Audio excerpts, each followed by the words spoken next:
నాకేదా అది అంటే నిమ్మకాయ నిల్వచ్చి నీకు కావాలి సలారి ఈ నిమ్మకాయ నిల్వచ్చి నీకు కావాలంటే నీ వస్తువు ఏమైనా తెచ్చుకున్నావా? వస్తువు అంటే ఏంది? నువ్వు కులాన తోటివాణి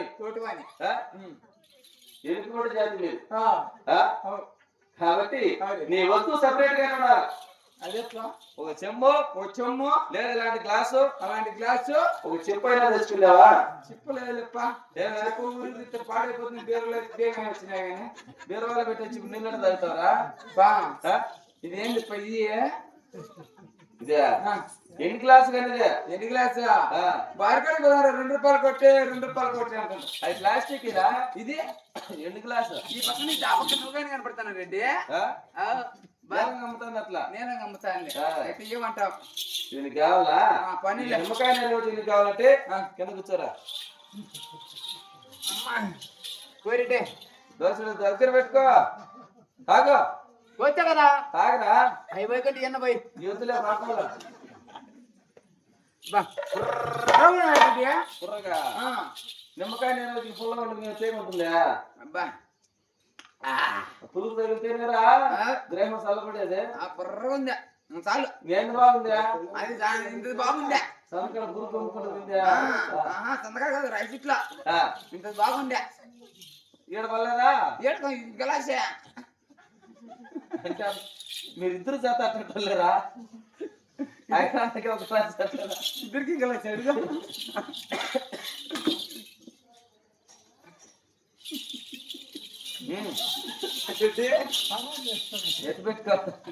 గ్లాస్ కోసం చెల్లెలా నువ్వు ఇచ్చినటువంటి నిమ్మకాయ రోజుగా వాడు గ్రహాన్ని చక్కగా అర్పించామమ్మా. అవును కదా అన్నయ్యా. చెల్లెలా రాక ఈ యొక్క పావుగడ పట్టడానికి ఈనాటికి 33 సంవత్సరాలు అయినది. ఇచ్చిన వదులుకొని వచ్చింది కదా మన పావుగడ పట్టణంలో సుఖక్షేమాలు జరగవచ్చు అన్నయ్య. అడగచ్చు నేను చెప్పచ్చమ్మా. అన్నయ్య అన్నగారు మాయన్నగారు అన్న వినగే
మన బాలుగడ పట్టణ నీ 7 మంది కుమారులు 6 మంది కోడళ్ళు 33 జీతగాళ్ళు 66 మంది కూలి వాళ్ళు నా 7 వారు మరి నీ జోడు వారు మన ఇంటనున్నాడే కళారన్నయ్య అంతా క్షేమంగా ఉన్నారన్నయ్య. వాళ్ళు కూడా మనలో క్షేమంగా చేస్తున్నావా? అవునన్నయ్య. అదేనా తెలుస్తానమ్మా.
నా 7 మంది కుమారులు 6 మంది కోడళ్ళు పెద్ద కోడలు బంగారు గౌరి మీ వదిన కొనసాగ నాకు 33 జీతగాళ్ళు 66 మంది కూలి వాళ్ళు నీ జీడు వారు జోడు వాళ్ళు వాళ్ళు కూడా పట్టమంతా చెరువుల పెద్దలు కూడా ఎటువంటి కొరత లేకుండా అందరూ క్షేమంగా ఉన్నారు చెల్లెలా అన్నయ్య అమ్మా వాళ్ళు కూడా పట్టణంలో అంతా సుఖక్షేమంగా ఉన్నారని చెప్తున్నారు. మరి ఈనాటికి నీ వాళ్ళు కూడా పట్టణానికి బాగుపడ పట్టణానికి చిన్నాలయ్యింది ఇప్పటికా అవునయ్య. దగ్గర దగ్గర 30 సంవత్సరాలు అయిపోయిందమ్మా. అంటే ఇచ్చిన వదులు వచ్చింది లేదు ఈనాడు వచ్చావంటే స్కూల్ వచ్చారా చెల్లెలింటికి వస్తారా గాలి తప్పేమన్నా ఇంటికి వచ్చావా చెడు చెల్లెలింటికి బాగుందా మా స్నేహితుడింటికి పర్వాలా చెడు పిల్లలు చెల్లెలింటికి వస్తారా చాలా రోజులు అయిపోయినా చెల్లెలు చూడాలి మాట్లాడాలి కష్ట సుఖాలు విచారించాలని ఉద్దేశంలో వచ్చాను కానీ అలా పొరపాటు పడి ఇబ్బందులు పడాలి చెల్లెలా అన్నయ్యా చెల్లెలా ఆ ఎన్నడో నాన్న ఈనాడు వచ్చినారంటే రాక 30 సంవత్సరాల తర్వాత నా పావు కూడా పట్టడానికి వచ్చిన ఒకవైపు ఆనందంగా ఉంది. మరి లేక ఏ కార్యార్థం చేతి వచ్చినాడని చెప్పి ఒకవైపు బాధగా ఉంది. మీరు వచ్చిన కార్యార్థమేమో నాకు తెలపడానయ్యా. ఖచ్చితంగా నేను అడిగినందుకు ఎలాంటి కోపం లేదు కదా కోపం లేదు ఎలాంటి సందేహం లేదు కదమ్మా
వాళ్ళు కూడా మొత్తంలో నాకు 7 మంది కుమారులు అందులో 6 మందికి మాత్రమే కళ్యాణం చేశానమ్మా.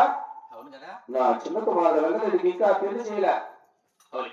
నీకు పాల్గొన్న పట్టుకున్న 6 మంది కుమారు తర్వాత కూతురు రమణ చిన్నమ్మ కదా నీ చిన్న కూతురు రమణ చిన్నమ్మను నా చిన్న కుమారుడు వెంకటరెడ్డికి ఇచ్చి పెళ్లి చేస్తే వాళ్ళ మనకు పాల్గొన్నది మళ్ళా దారి ఉంటుంది ఆడబిడ్డ కదా. నీకు పుట్టిన వారి పశువు ముఖాలు ఉంటాయి చెల్లెలా. నా ప్రాణం ఉంటే మళ్ళా వాళ్ళు కూడా పాల్గొన్న పెళ్లి పదాలని చెప్పి వచ్చారు.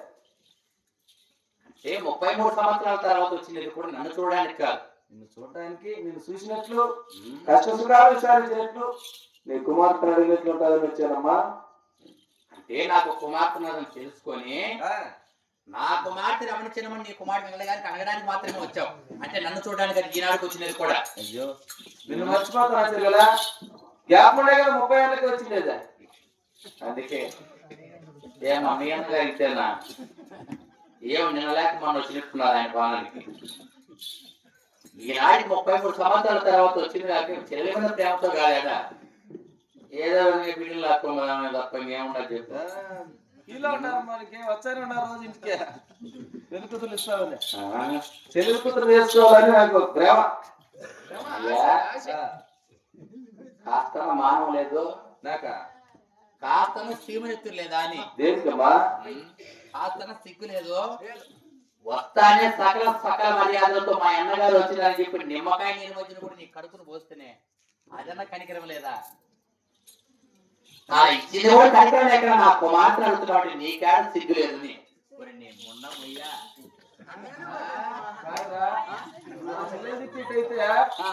సంతకాలు రాజశేఖర్ ఇచ్చిన నేను కూడా మేము వచ్చి వచ్చాను వల్ల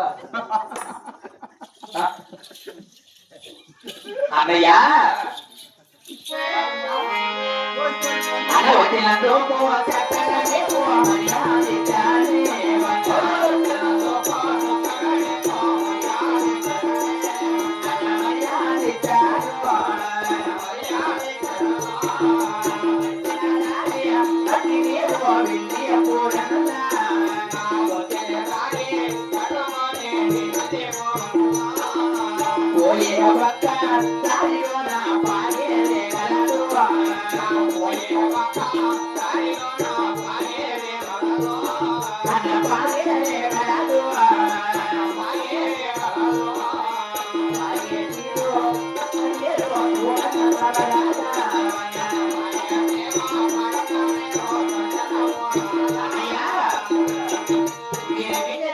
పాగేడు కదా, ఆ పాకెట్ పడి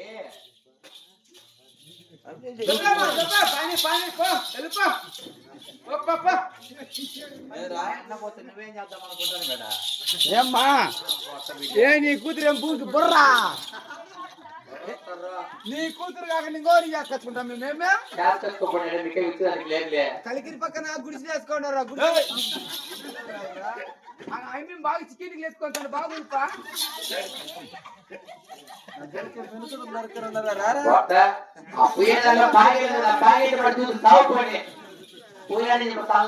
వస్తుంటా చూడు పోయేటప్పుడు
మాత్రాన అడిగి వెళ్ళిపోతున్నావే మన తల్లిదండ్రులకు వాళ్ళు ఎత్తుకున్న వాళ్ళు ఇరువురు జన్మించినావు కదన్నయ్యా. నేను చిన్న వయసులోనే అమ్మా నాయన చనిపోగా చిన్న వయసు నుంచి సాకిరావు సతరించావు. ఆ పావుగొండ పట్ల కళ్యాణం చేస్తున్నావే. ఈనాడు రాక రాక 30 సంవత్సరాల తర్వాత వచ్చి నా కుమార్తె అడుగుతున్నాను చెప్పి ఒక కోపాన్ని ఒక మాట అన్నా. అడిగిపోవడమే కాదమ్మా, తల్లిదండ్రులు ఇద్దరు చిన్నప్పుడే చనిపోయారు.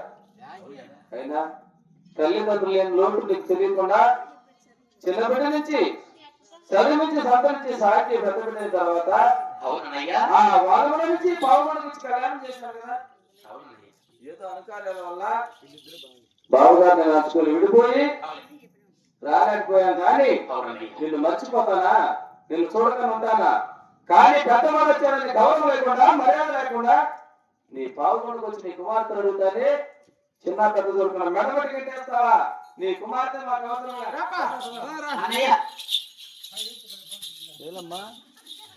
అంటే అన్నగారు వాళ్ళు కూడా చెల్లెగాళ్ళు పడకూడదు, లేదు చెల్లెగాళ్ళు ఒక మాట అనకూడదు, వాళ్ళగా పడకూడదు.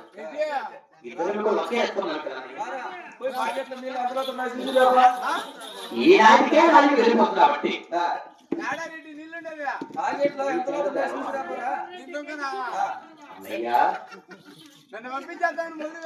ఈనాటికి మన యొక్క పావుగొండ పట్టణానికి వచ్చింది కాకుండా నా కుమార్తె అడుగుతున్నా, నేను ఎలా ఇస్తాను అనుకున్నా అన్నయ్య.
మరి ఏమి తెల్లవారితే నీ వాళ్ళు కూడా పట్టణం 3 అడరేఖలు పెట్టుకొని ఈ ఊది రేఖలు పెట్టుకొని శివ శివ శంభో మీరు కొలుస్తారు.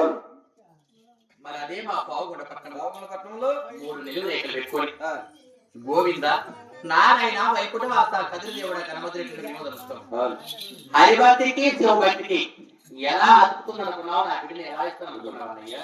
మనం విడిపోవడానికి కారణం కూడా ఈ శివమతం హరిమతమే కదా. హరిమతంతోనే కదా విడిపోయేది.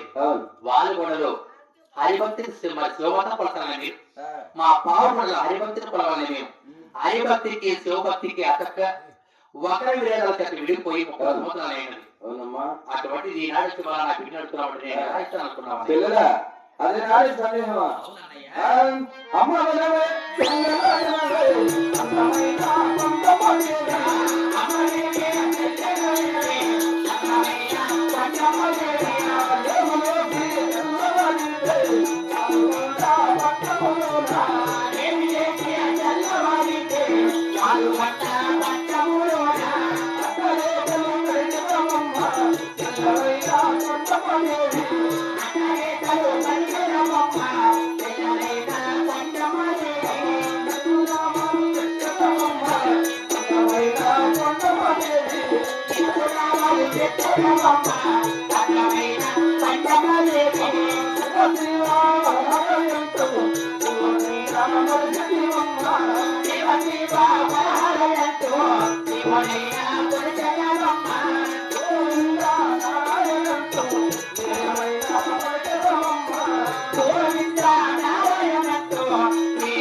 దేవుడిగా సెలవాడితే తెల్లవారితే ఈ భూత అభిరేకులు తుడిచి తులసి 3 నిలువునామాలు పెట్టుకొని అవును శివశివారాధన వాక్యం మనిషి గోవింద నారాయణ గణదేవుడా గణపతులేసి వైకుంఠవాస ఓబులేసుడా గోవింద అని మీ గోవింద పోస్తున్నావు. ఏమిటి అన్నయ్య మరి మీ బాలుగొండ పట్టణంలో కూడా శివదేవుడు మార్చారు నర్సేనమ్మా. అంటే మా యొక్క అనామకరణ చేస్తున్నారు అయ్యా నాకు దేవుడు కాదు గొప్ప, నా చెల్లెలు కాదు నాకు దేవుడు ఇవ్వ కదని చెప్పి మా దేవుడు మనిషి మీ దేవుడు కొలుస్తున్నాం. వెంకటరామ గుడి దేవీధిలో నడివీధిలో అన్నయ్య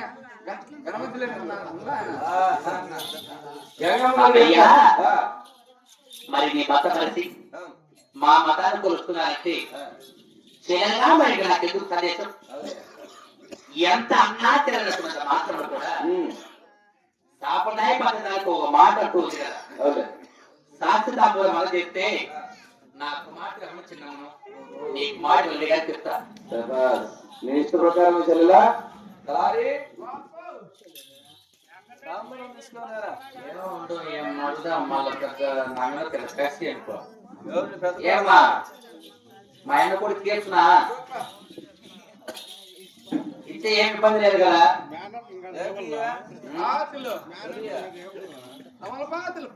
అదే అందుకే పల్లెలో పెద్దవాళ్ళు కదా మనం ఆడకపోతే ఇబ్బంది కదా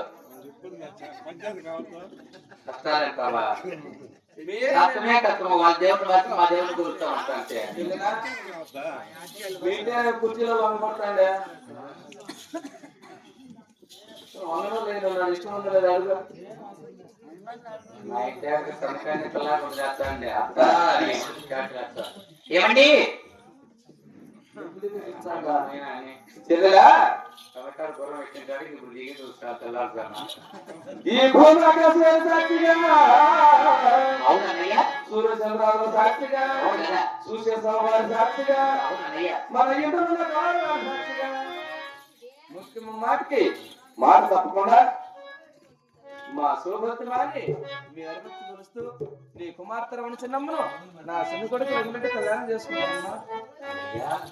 మరి నీ చేతులతో అనుకున్నట్టుగా అలాగైనా ఈ భూమి ఆకాశం వాళ్ళ సాక్షిగా చూస్తున్న సభ వాళ్ళ సాక్షిగా అత్త దిగ్బాలుకు సాక్షిగా నా భర్త నాగికి సాక్షిగా నా కుమార్తె రమణ చిన్నమ్మను నీ కుమార్తె గారికి మాట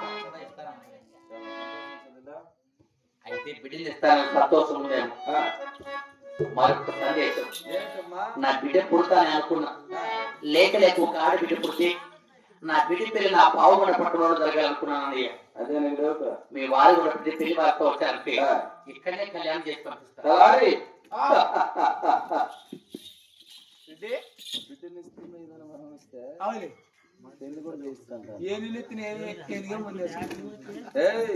కలిసిచ్చిన కాలానికి నడిచిచ్చి కొడుకు ఎదురొస్తారా?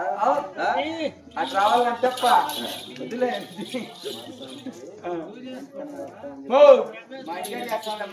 అయితే బిడ్డను కూడా అనుకున్నాను. 30 పొట్టేళ్ళు తీసినాడు దేనికే? పెళ్లికి నడుపుదాం అనుకున్నాడు తేలేకపోయినాడు మా అయితే తీసే 40 మేకపోతులు ఉన్నాయి. చెల్లెలా లాస్ట్ కుమారుడు కదా, నువ్వు 6 మంది కుమారుడు ఎందుకు రాలా? చెల్లి కొడుకు పెళ్లి మా ఇంటి దగ్గర చేసి అంగరంగ వైభవంగా ఘనంగా నీకు కూడా పుట్టింటి వారి పశువు కుంకుమ చీరలు కలిపిస్తాం. ఆ రోజు పెళ్లి తీసిన ఆభరణాలు ఇస్తే ఉన్నాయి కదా, ఇన్ని 200 తీసి పెట్టాముగా. 30 చీరలు కొన్నాడు. అటలో పెట్టి చెవి చెప్తాయి, బీరంలో పెట్టాడు. ఆడబిడ్డకు పుట్టింటే ఆస్తుపాస్తులు వస్తాయి, అంతస్తులు వస్తాయని ఆశగా ఏ నాటికైనా పుట్టిన జన్మకాడి నుంచి గిట్టాక వరకైనా అంత పశువు దక్కుతుంది ఆశ కానీ మాకు ఇంకేదో వస్తుందని కాదనయ్యా. పుట్టింటి వారు చల్లగున్నారంటే ఏ నాటికైనా బిడ్డు ఆడబిడ్డ కోరేది పుట్టింటే క్షేమమే. నా బిడ్డని ఇంటికి ఇస్తున్నాను కాబట్టి పెళ్ళైతే ఇక్కడ చేసి మనం అందరూ అక్కడికే వెళ్దాము. కళ్యాణం ఎక్కడ ఏర్పాటు చేద్దాం. అవునయ్యా వారు కూడా పట్టణానికి పెట్టినా పెడదాం. చుట్టాల బంధువులను తోడుకు వస్తా పాల్గొన్న ప్రజలందరూ కూడా ఏ విధంగా పిలుస్తావు? వాళ్ళ పోయిన అట్టి చేయకూడదు, మన ఇంటికి వచ్చి తనకూడదు. మధ్యలో కూర్చుండాలా అంత పెళ్లి పెళ్లి భోజనానికేనమ్మా. ఒక్క మీరంతా పెళ్లికి వచ్చేయండమ్మా, పెళ్లికి రావద్దమ్మా. ఒక పెళ్లికి వచ్చే ముందు మీ ఇంట్లో గ్యాస్ మరిగించండి, మా ఇంటికి వచ్చి తినవద్దండి, మధ్యలో కూర్చోండి.